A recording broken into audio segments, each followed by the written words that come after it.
자, 손상감세는 뭘 할 거냐면 우리가 봤던 손상감세 대상은 괄호 1번이에요.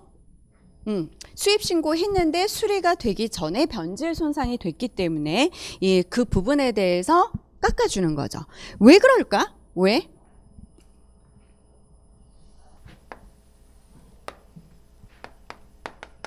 자, 수입신고를 하잖아. 수입신고할 때 과세물건 확정을 하죠. 그래서 나는 100개라고 과세물건 확정해서 수입신고를 했어요. 그리고 수리를 기다리고 있는데 수입신고하고 나서 몇 시간 안 돼가지고 이 물품이 변질, 손상이 된 걸 알았어. 아직 수리가 나긴 전이야. 그러면 수입신고를 다시 할 수는 없습니다. 다시 할 수는 없으니까 이 변질 손상된 부분에 대해서 저 깎아주세요 라고 얘기를 하는 거야. 왜? 감면 신청은 언제까지 할 수 있어요? 원칙대로? 수리되기 전까지만 수리되기 전에 하면 되죠. 그치? 원칙적인 감면 신청 시기가. 그래서 아직 수리가 안 났으니까 빨리 수리되기 전에 이 변질 손상분에 대해서 저 깎아주세요. 손상감세 신청합니다. 신청서 써서 난리라는 거예요. 그래서 수리가 되기 전에 변질 손상된 이 부분에 대해서는 깎아달라라는 얘기를 할 수 있다라는 거지. 그쵸? 이게 손상감세인데 괄호 2번이 뭐냐 하면요. 자, 제가 예전에 수입신고를 했어요. 이때 어떤 감면 신청을 했어. 근데 이 감면이 사후관리를 해야 되는 조건부 감면세예요. 뭐 학술일 수도 있고 환경오염 방지 물품일 수도 있고 뭐 어쨌든 우리가 아는 사후관리를 해야 되는 감면이야. 그래갖고 수리가 났어요. 그럼 얘는 사후관리를 해야 되니까 수리일로부터 사후관리 기간이 정해지겠죠. 물품마다 다를 겁니다. 최대 3년이 될 수도 있고 뭐 상황마다 다를 거예요. 어쨌든 내가 사후관리를 해야 되는 기간은 몇 년에 뭐 얼마나라고 해볼까? 1년이라고 해볼까? 1년이야. 내가 사후관리를 해야 되는 기간은. 근데 1년 동안 그 용도대로 쓰고 말을 잘 들으면 상관이 없는데 이때 내가 사후관리를 위반했어요. 다른 용도에 사용을 해버린 거야. 6개월 잘 쓰고 6개월 동안 감면받은 용도에 잘 쓰다가 6개월 남겨놓고 내가 다른 용도에 사용을 합니다. 그럼 어떻게 해요? 추징하죠. 세관에서는. 관세를 토해내게 해요. 내가 감면받은 관세를 토해내라. 그게 바로 추징이야. 그래서 추징 사유가 발생을 한 거야. 그리고 세관에서는 날 추징하려고 합니다.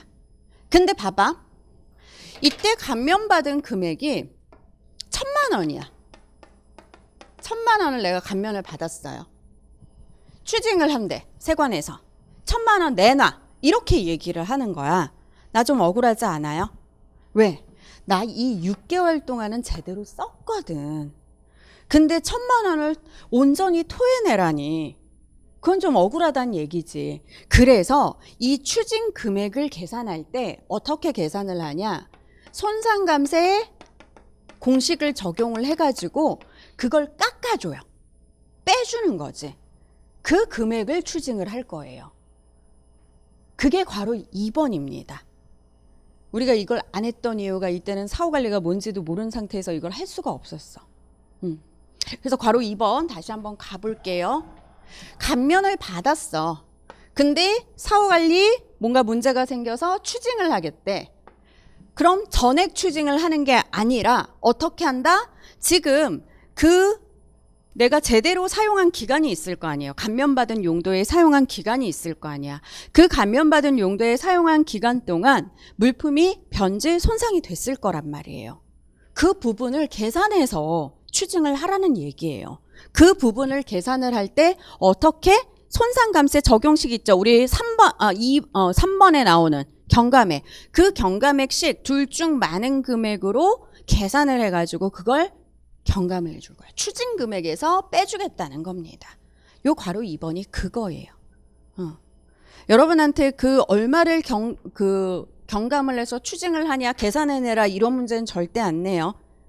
절대 안 내고요. 그리고 이 괄호 2번은 솔직히 말하면 시험에서 잘 안 나와요. 언급 자체가 잘 안 돼.